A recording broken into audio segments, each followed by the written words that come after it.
والدین کے ساتھ، ماں باپ کے ساتھ حسن سلوک کرنا یہ فرض بھی ہے اور اللہ کے قرب کا بہت بڑا ذریعہ بھی ہے۔ اپنے ماں باپ کے ساتھ حسن سلوک کرنا، قرآن مجید میں 3 مقامات پر اللہ نے جب اپنی عبادت کا حکم دیا نا، میری عبادت کرو، میرے ساتھ کسی کو شریک نہ ٹھہراؤ، اسی آیت میں ساتھ جوڑ کر فرمایا اپنے والدین کے ساتھ حسن سلوک کرو۔ ایک مقام پر فرمایا وَإِذْ أَخَذْنَا مِيثَاقَ بَنِي إِسْرَائِيلَ لَا تَعْبُدُونَ إِلَّا اللَّهَ وَبِالْوَالِدَيْنِ إِحْسَانًا۔ جب ہم نے بنی اسرائیل سے میثاق لیا تو کیا میثاق تھا کہ اللہ کے سوا کسی کی عبادت نہ کرنا اور اپنے والدین کے ساتھ حسن سلوک کرنا۔ اور پھر ایک مقام پر فرمایا وَقَضَىٰ رَبُّكَ أَلَّا تَعْبُدُوا إِلَّا إِيَّاهُ وَبِالْوَالِدَيْنِ إِحْسَانًا۔ تمہارے رب نے یہ فیصلہ فرما دیا ہے، تمہارے رب کا یہ حکم ہے کہ اس کے سوا کسی کی عبادت نہ کرنا اور اپنے والدین کے ساتھ حسن سلوک کرنا۔ تو اللہ رب العزت نے اپنی عبادت کے ساتھ والدین کے ساتھ حسن سلوک کو جوڑ کے بیان کیا، اس لیے کہ رب عبادت بھی اسی کی قبول کرتا ہے جو اپنے ماں باپ سے حسن سلوک کرتا ہے، اور پھر ماں باپ کے ساتھ حسن سلوک کرنا یہ اللہ کے قرب اور اللہ کی معرفت کا بہت بڑا ذریعہ ہے۔ ہر نبی، اللہ کا ہر نبی اور اللہ کا ہر ولی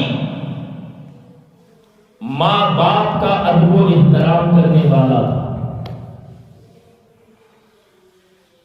اس لیے کہ یہ رب کا حکم ہے۔ اور پھر ماں باپ کے ساتھ حسن سلوک کرنا یہ فرض ہے اور اللہ کے قرب کا بہت بڑا ذریعہ ہے۔ حضرت باجید بستامی علیہ رحمہ آپ اپنی ماں سے عرض کرتے ہیں ماں مجھے اپنے حقوق معاف کر دے تاکہ میں اللہ کے حقوق پورا کرنے میں لگ جاؤں، اس کی عبادت اور بندگی میں لگ جاؤں۔ اپنی ماں سے عرض کرتے، اب دیکھنا کہ ماں باپ کے ساتھ حسن سلوک کرنا، ماں باپ کی دعا لینا یہ اللہ کے قرب کا کتنا بڑا ذریعہ ہے۔ جب حضرت باجید بستامی علیہ رحمہ اپنی ماں سے اجازت لی، گھر سے باہر نکل پڑے، جنگلوں کی طرف گئے، اللہ کی عبادت میں ریاضت میں سارا دن اور رات گزارتے، بھوکے رہتے، فاقے کرتے، اور 12 سال جب گزر گئے اللہ کی عبادت اور بندگی میں، تو واپسی پر ایک مرتبہ اپنے گھر کے پاس سے گزر ہوا، گھر میں آئے نہیں، بس گھر کے پاس سے گزرنے لگے بستام سے، تو دیکھا کہ 12 سال کے بعد آیا ہوں تو چلو میں اپنی ماں کی خبر لے لوں، خدمت تو ان کی نہیں، اجازت لی ہے تو چلو ماں کو مل لیتا ہوں۔ آدھی رات کا وقت ہے اور حضرت باجید بستامی علیہ رحمہ اپنے دروازے کے پاس کھڑے ہو کے سوچتے ہیں کہ آدھی رات ہے، اگر دروازہ کھٹکھٹاؤں گا، سردی کی رات ہے، ماں اٹھے گی، اس کو تکلیف ہوگی، خدمت تو نہیں کی، لیکن اس وقت دروازہ کھٹکھٹانا بھی مناسب نہیں۔ اور حضرت باجید بستامی علیہ رحمہ اپنے گھر کے دروازے کے پاس کھڑے رہے، جب پچھلا پہر ہوا نا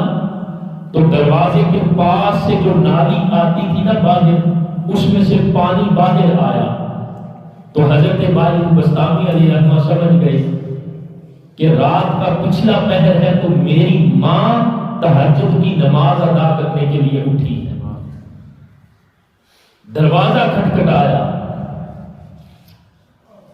اور دیکھیں ماں کی مامتا کیسی ہوتی ہے، ماں کی محبت کیسی ہوتی ہے۔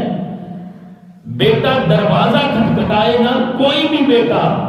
ماں سمجھ جاتی ہے کہ میرے فلاں بیٹے نے دروازہ کھٹکھٹایا۔ ماں کی تو نگاہیں ہر وقت دروازے کی طرف لگی رہتی تھی۔ جب دروازہ کھٹکھٹایا تو اندر سے ماں نے آواز دی کہ بیٹا باجزید ٹھہرو، میں ابھی آتی ہوں۔ جب آئی دروازہ کھولا تو حضرت باجد بسطامی کا حال دیکھا، ماں رو پڑی کہ میرے بیٹے کا کیا حال ہے، 12 سال سے جنگل میں زندگی گزر رہی ہے، اس کی حالت کیسی ہے، پھٹے پرانے کپڑے ہیں، پرا گندا بال ہے۔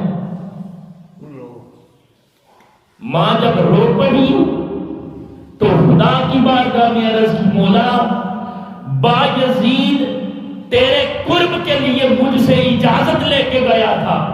ابھی تک تو نے اسے اپنا قرب عطا نہیں کیا۔ ماں نے دعا کی کہ مولا میرے بیٹے کو اپنا قرب عطا کر، اور حضرت باجد بسطامی کہتے ہیں کہ 12 سال کے اندر مجھے وہ خدا کا قرب نہیں ملا جو ایک چند لمحوں کے اندر ماں کی دعا سے مجھے خدا کا قرب مل گیا۔ ایک طرف 12 سال تھے اللہ کی عبادت میں گزرے، فاقوں میں گزرے، ریاضت میں، مجاہدات میں گزرے، لیکن خدا کا وہ قرب نہیں ملا جو ماں کی دعا سے اللہ نے مجھے اپنا قرب عطا کر دیا۔ دیکھیں ہماری زندگی کا تو مقصد ہی یہ ہے نا کہ ہمیں اللہ کا قرب ملے،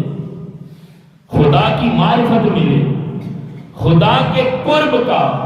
سب سے بڑا ذریعہ فرائض کی ادائیگی ہے، تو ماں باپ کے ساتھ حسن سلوک کرنا یہ بھی فرض ہے، اور پھر جو اپنے ماں باپ کے ساتھ حسن سلوک کرتا ہے اللہ تعالیٰ اپنے ان بندوں کو اپنا قرب عطا کرتا ہے۔